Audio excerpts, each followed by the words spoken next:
Artisticamente Divertido, canal do YouTube. Acreditem se quiser, é a quarta vez que eu estou gravando um vídeo sobre esse tema. Das duas primeiras vezes eu fiquei com o dente todo sujo de batom. E na última vez eu deixei a câmera no foco manual, então você tem que mexer pra botar o foco, mas eu achei que estivesse no automático, eu não mexia e ficou tudo embaçado. Então vamos ver se agora vai. Então este é o Obras Incompreendidas e eu vou falar da obra O Grito, uma das obras de arte mais famosas do mundo e que inspirou, inclusive, aquela máscara do Pânico, sabe? Aquela lá.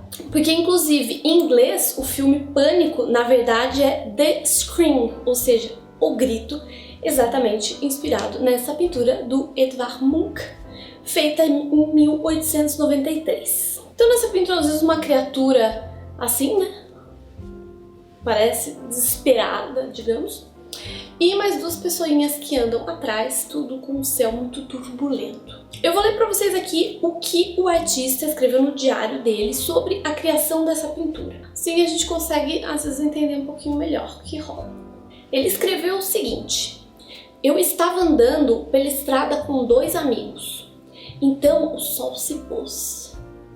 O céu, de repente, virou sangue e eu senti um grande grito na natureza. Dramático, poético, hein? Então a gente pode pensar que essas duas pessoas meio que andando por essa ponte, isso parece uma ponte, são os dois amigos e talvez o Munch poderia ser essa pessoa, essa criatura que está... E é exatamente por causa dessa criatura que essa pintura é tão famosa. Por quê? Porque não é um homem, não é uma mulher, não é uma criança, não é um adulto, na verdade lembra até assim uma caveira. Ou seja, poderia ser qualquer pessoa, não dá pra você falar, é isso, é aquilo, então todo mundo consegue se identificar com essa pessoa desesperada. E exatamente isso mostra alguns dos sentimentos inatos ao ser humano.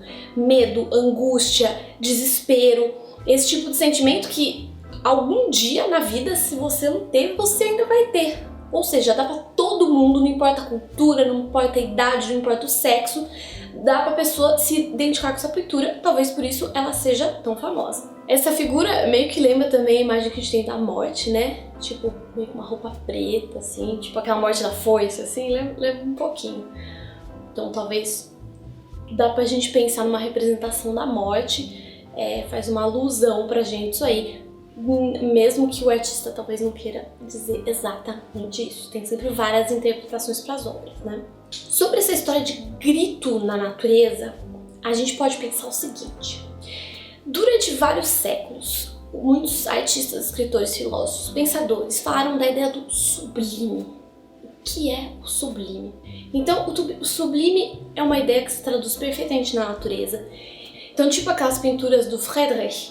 Então, tipo, você frequentemente vê paisagens belíssimas, mas que são da mesma maneira assustadoras, porque frequentemente a gente vê uma pessoa indo de costas nas pinturas dele e isso mostra como a natureza pode ser maravilhosa, mas ao mesmo tempo hostil, assustadora, destruidora e como o homem é pequeno em relação a essa natureza.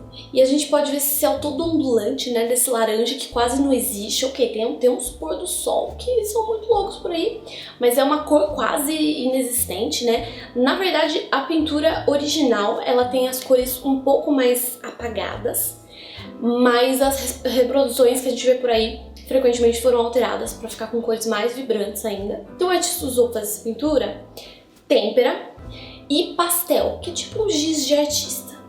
Tipo uma versão mais chique dos rolês. E a gente pode ver que esse céu todo ondulante lembra um pouco os céus do Van Gogh, um artista que o influenciou.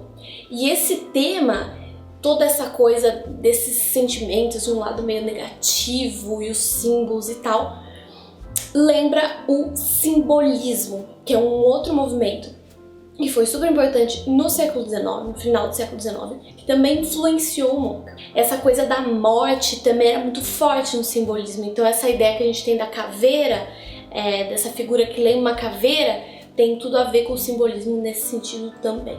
Ele, por sua vez, influenciaria os expressionistas, sobretudo os expressionistas alemães, né, que tem aquelas obras todas realmente expressionistas, com muita expressão, muita cor, tudo às vezes muito rabiscado, né? Muito forte, passando sentimentos. E é importante notar que essa não é uma obra expressionista, ela é muito expressiva, mas ela não é expressionista, porque o expressionismo viria só no século seguinte. Ele influenciou os expressionistas, então não confundamos. A gente pode ver que então a gente está numa paisagem aí, né, tem essa, parece uma ponte e tal, e na verdade isso foi inspirado em um lugar que realmente existe e foi representado de maneira relativamente fiel pelo artista, porque esse local é então o Fiord de Christiania. E Christiania era o nome da cidade de Oslo, no passado, capital da Noruega. Ele não nasceu lá, mas ele estudou lá, então ele conhecia esse lugar muito bem e conseguiu representar esse lugar de maneira relativamente fiel. O Munch ainda faria várias outras versões do O Grito, que fez uma sensação quando foi exposto pela primeira vez no mesmo ano, se não me engano, na Alemanha. E ele fez várias outras versões depois.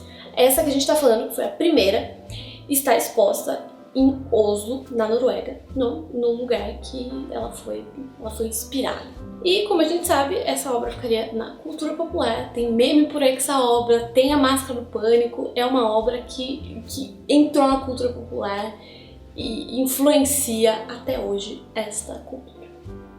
Então é isso, espero que vocês tenham gostado desse vídeo. Se inscreve no canal, deixa o seu like e segue nas redes sociais e vê tudo aí, e vê outros vídeos e falem aí se vocês querem outros temas, quais temas vocês querem ver obras, falando de obras, me dá umas dicas aí. Então é isso, beijinhos e até a próxima!